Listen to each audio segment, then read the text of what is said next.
माननीय सांसद श्री तेजस्वी सूर्या जी. Thank you, Madam Speaker. I rise to speak in support of the demand of grants, the Ministry of Education.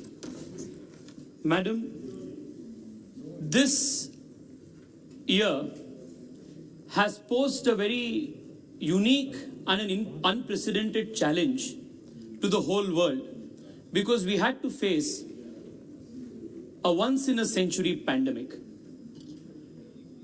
Across the world, schools, universities, and institutions of higher learning suffered greatly, and students in most universities across the world, most schools across the world, had to discontinue their education for a period of 1 year.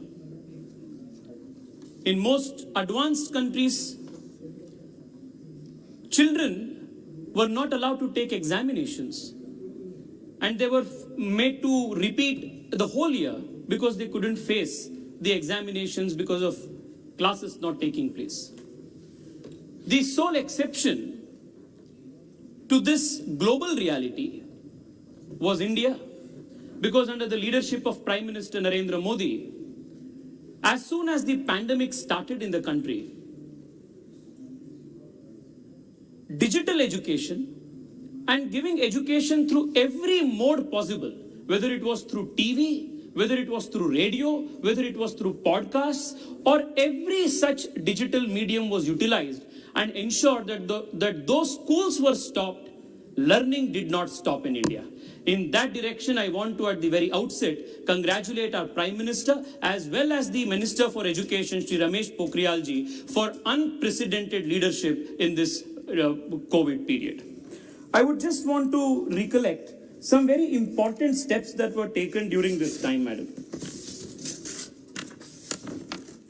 Under the PM Vidya Diksha program, which was launched in May 2020 under the Atmanirbhar Bharat program, a digital infrastructure for education was created.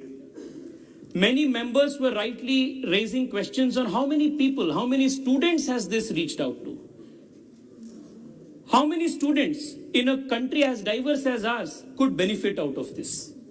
It is a matter of great pride, Madam, to place on record that this platform, the PM E-Vidya Diksha platform, which is based on artificial intelligence and is highly scalable, has since the lockdown received 1,000 crore page hits and over 40 crore scans of video content. This is the highest ever in the world. It is a first initiative as well as the highest reach initiative, and the special congratulations must go to the Minister of Education for bringing this pioneering leadership.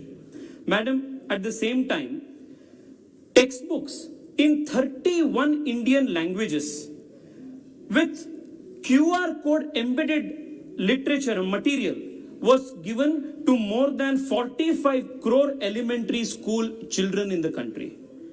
More than 3,800 textbooks of various grades of states and union territories, including over 350 textbooks of NCERT and 15 Gyanvani FM radio channels. All of these were incorporated to ensure that learning did not stop during the pandemic.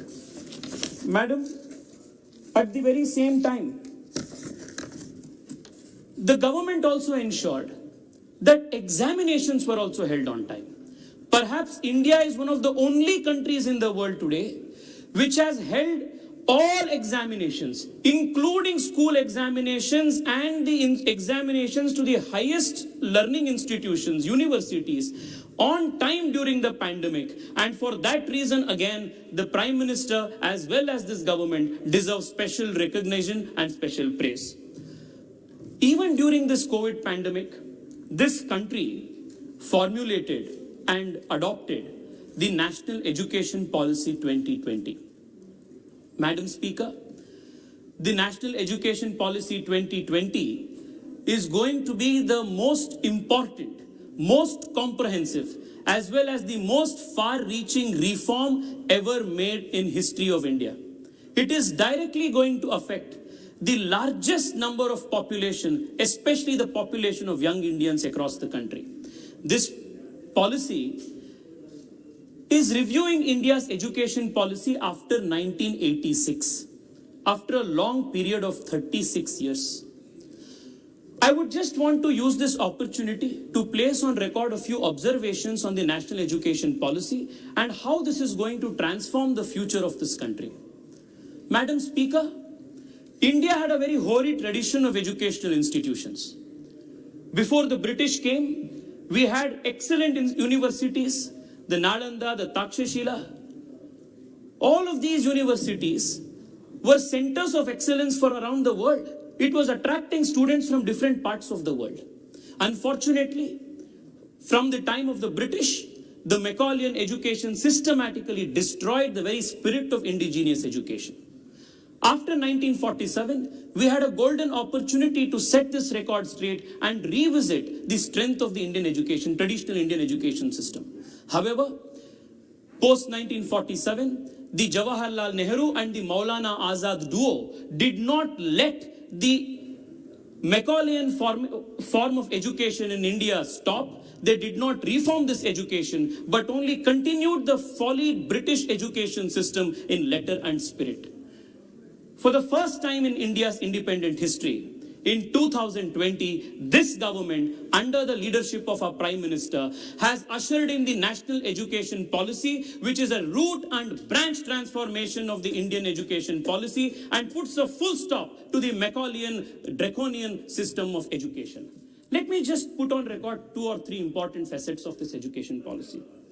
Madam, the primary education system, most of us are educated members of parliament. We have seen from close schooling and primary education. The primary education system in India was woefully afflicted by 2 very important problems. One was the problem and challenge of enrollment of students, ensuring accessibility and affordability of primary education. The second was ensuring early education. This important policy for the first time recognizes that 85% of mental makeup and growth of children take place from the age of 1 year to 6 years and therefore emphasizes on starting education well before age 6. This is a monumental step in the right direction that this national education policy is taking. Madam Speaker, the other important step this education policy is taking is in reframing the pedagogy. If I were interested in most of the schools, including me when I was in school, most of us have faced this problem. Suppose a student is interested in sports, or suppose a student is also interested in art or music. It was all considered to be extracurricular or co-curricular activities and was not given as much emphasis on, say, as learning mathematics or science. This deprived a lot of children who were extremely gifted from pursuing those fields because they were considered non-curriculum or they were considered extracurricular. This education policy therefore makes this very important correction by removing this artificial distinction between curricular and non-curricular pursuit of education and places everything on the same pedestal and gives opportunity to young Indians, especially school-going Indians, to pursue all those talents which they are good at. This in the coming years will result in a very important measure, madam, because tomorrow's Indians will pursue this path of theirs, the choice of theirs, talent of theirs, and will ensure that India will perform extremely well at global competitions, whether it is sports or otherwise. This is a very important step in that direction. Madam, we all know how we have passed our examinations. Our education system focused more on rote learning, on memorizing answers than understanding concepts, which is why many young Indians across the country, you will find many of them wearing t-shirts which said, I was born intelligent, but education spoiled me. Because in schools, focus was given on by-hearting answers than understanding concepts and arriving at conceptual clarity. For the first time, this education policy rightly makes a move and towards ensuring that we learn less content, but learn how to learn. Because learning how to learn is more important than gathering information in an age where digitally any kind of information is easily accessible and available.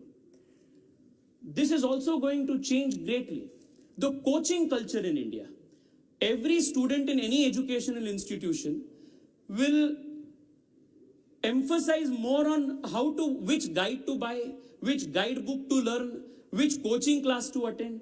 In this country, guidebooks have more important than textbooks. Coaching centers have more important than classroom lectures, because conceptual learning was not emphasized as much as rote learning. This very important lacunae of the education system, especially in primary education, has been removed. Madam Speaker, the other big challenge that this country faced was in the higher education segment. Due to stringent regulation, higher education system faced a severe shortage of supply. So much so that for one available medical seat, there were at least 15 to 20,000 people applying for that seat. This created a system where capitation fees was highly charged. Corruption was resulting in corruption in higher education. So much so that a young Indian coming from a middle class family or a lower middle class family could not even dream of getting a medical seat, because a medical seat was literally auctioned in this country. If we go outside and find out, medical seats are auctioned for 50 lakh rupees, 1 crore rupees. This is the kind of artificial supply demand problem that was created because competition was not allowed. The whole higher education sector was not allowed for free players to operate. Madam, it is of great importance to note that after 2014, under the leadership of Prime Minister Narendra Modi, capacity addition in higher education has been an area of extreme importance. Since 2014, just the number of MBBS seats alone, madam, has increased by 48% from around 54,000 in India in 2014 to 80,000 seats in 2020. In a matter of 6 years, we have increased this by 48%. The PG seats, PG radiology, PG gynecology, these are auctioned, literally sold outside for 1 crore, 2 crores, making it a pipe dream for young Indians to achieve medical education. But today, PG seats have increased by 79% from 24,000 in 2014 to 54,000 in 2020, madam. This again is due to the Prime Minister's leadership. In 2014, madam, the number of medical colleges in India was only 381. By end of 2020, there are 541 medical colleges in India, a jump of 50% in the number of medical colleges in India. This is just an indication of how even in higher education, capacity building has become a very, very important progress step towards this. Madam, while we are here, I just want to bring on record one very important aspect, madam. This national education policy focuses on local language, mother tongue education, and local context-based education. Madam Speaker, I come from Karnataka. My mother tongue is Kannada. There are many parliamentarians here who are from different parts of the country.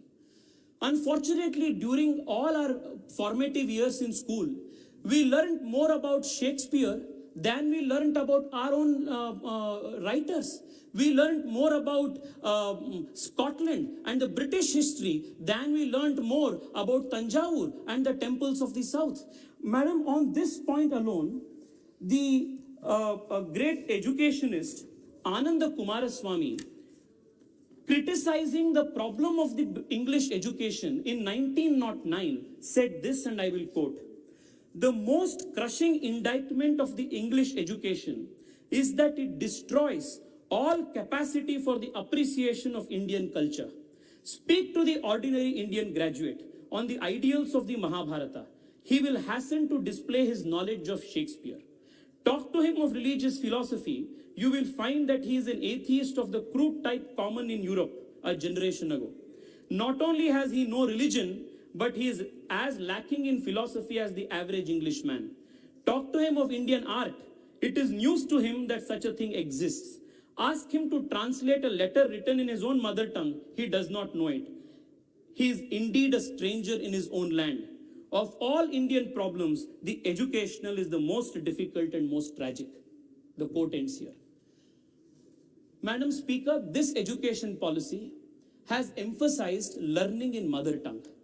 Coming from South, where regional languages, whether it is Kannada, Tamil, Telugu, Malayalam, it is unfortunate, madam, that for such a long time in this country, generations of generations Indians were judged, their intelligence, their capability was based on understanding and testing their capacity for English language and not on the capacity of what they indeed knew.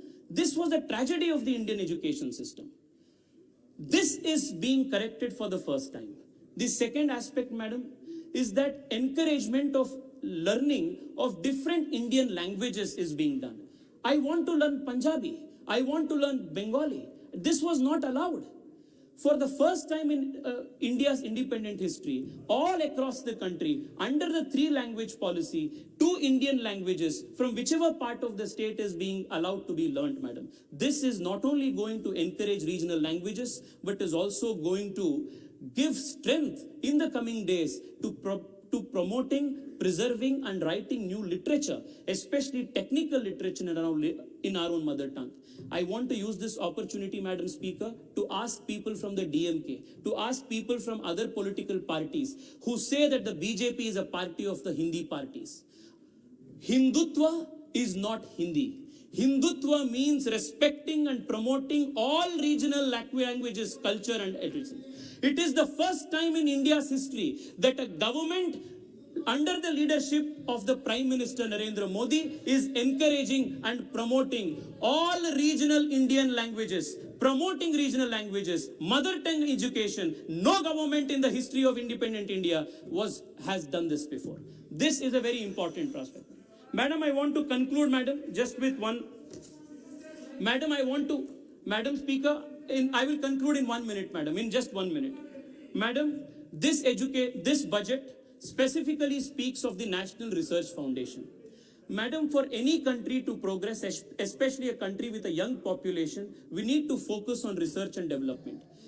Our budget this time speaks of the National Research Foundation and allocates 50,000 crores over 5 years, which will ensure that national thrust areas for research will be compensated adequately and young Indians will perform cutting-edge research in state-of-the-art laboratories and bring in new technology, madam. In all, madam, I would want to conclude by saying this. A new India can be built only on the foundation of a new education policy. This new education policy focuses on the development of the Indians' economic, spiritual, social, and constitutional morality. In a Subhashita in Sanskrit, it was said, what are the core values of education? Vidya dadati vinayam, vinaya dadati patratam, patratva dhanamapnoti, dhanat dharmam tatas sukham. This was the meaning. It meant education must give humility. Humility will build character. Character will lead to raising of earning, creation of wealth in the righteous and ethical manner, which will lead to happiness of society. This national education policy is based on foundational principles of Indian indigenous thought, which will usher in a new India, where India will be technically advanced and Indian education will be the best in the world and second to none. I congratulate the Honorable Minister for Education and our Prime Minister for ushering in these very, very important and vital reforms. Thank you, Madam, for this opportunity. माननीय सांसद श्रीमती बीना देवी जी।